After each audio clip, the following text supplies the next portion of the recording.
കർത്താവായ യേശുക്രിസ്തുവിൻ്റെ കൃപ നമ്മളെല്ലാവരോടും കൂടി ഉണ്ടായിരിക്കട്ടെ. ഇന്ന് നമ്മൾ സംസാരിക്കുന്ന വിഷയം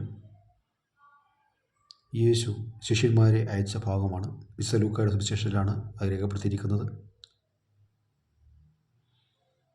അവരെ അയച്ചുകൊണ്ട് അവരെ രോഗികളെ സൗഖ്യപ്പെടുത്താനും രോഗങ്ങൾ സുഖപ്പെടുത്താനും ദൈവരാജ്യം പ്രസംഗിക്കുവാനുമാണ് അവരെ അയച്ചത്.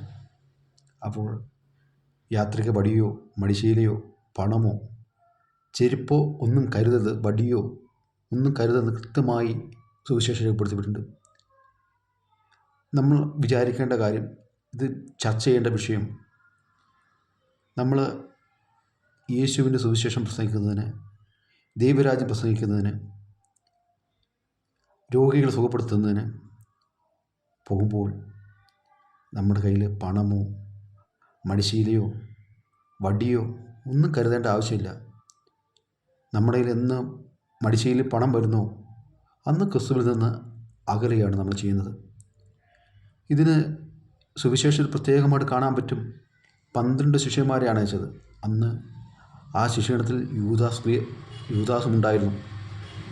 നമ്മൾ വിചാരിക്കും യൂദാസിനും ദൈവം ഈ രോഗങ്ങൾ സുഖപ്പെടുത്താനും ദൈവരാജ്യം പ്രസംഗിക്കാനുള്ള അവസരം കൊടുത്തിരുന്നു. പക്ഷേ പണം കണ്ടപ്പോൾ, 30 വെള്ളിക്കാശ് കണ്ടപ്പോൾ അവൻ അത് മറന്നു.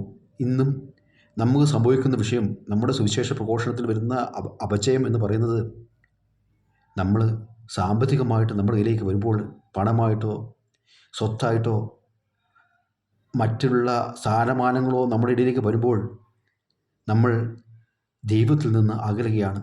അവിടെയാണ് പല സുവിശേഷ പ്രഘോഷകന്മാരും പരാജയപ്പെട്ടു പോകുന്നത്. അതുകൊണ്ട് ക്രിസ്തുവിനെ പ്രഘോഷിക്കുമ്പോൾ നമ്മൾ അപ്പമോ പണമോ മടിശീലയോ വടിയോ ഒന്നും കരുതേണ്ടതില്ല. നമ്മൾ ആരെ അടിക്കാനോ നമുക്ക് സുബോധത്തിൽ ജീവിക്കാനോ അല്ല പോകുന്നത്. ക്രിസ്തുവിൻ്റെ സുവിശേഷം ലോകത്തെ അറിയിക്കുന്നതിനാണ്. എല്ലാ മനുഷ്യരും പരസ്പരം സ്നേഹിക്കുന്നതിനാണ്.